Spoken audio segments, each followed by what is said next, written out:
هەولێری پایتەختی هەرێمی کوردستان پلەی یەکەمی بەدەستهێناوە لە پێشەڵکاری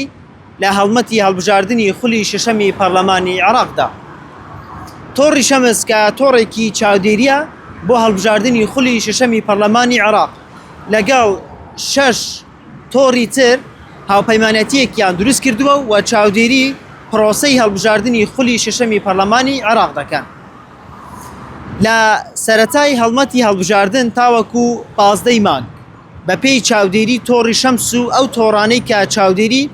خولی شەشەمی پەرلەمانی عێراق دەکەن زیاتر لە 300 پێشەلکاری لە هەڵمەتی هەڵبژاردن تۆمار کراوە و هەولێری پایتەختی هەرێمی کوردستان لە پلەی یەکەمدایە کە زیاتر لە 57 پێشەلکاری لە هەولێری پایتەخت تۆمار کراوە و پارێزگای ئەمبار لە پلەی دووەم دێت و پارێزگاکانی تریش لە پلەی سێم و چوارەم و پێنجەم و تاوەکو کۆتایی دێن. پێشەلکاریەکان پێک دێن لە دڕاندنی فلێکس و ڕیکلامی کاندیدەکان کە بۆ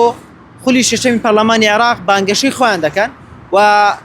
یەکێکی تر لە پێشەلکاریەکان کە تۆمارکراوە بێڕێزیکردنە بە کاندیدەکان یاخود لیستەکان لە تۆڕە کۆمەڵاتیەکان. ئەمە گرنگترین زانێرەکان بوو لەسەر چاودێریکردنی تۆڕی شەمس لە هەڵبژاردننی خولی شەشەمی پەرلەمانی عێراق و پێشەلکاریەکان کە تاوەکو ئێستا بەردەوامی هەیە.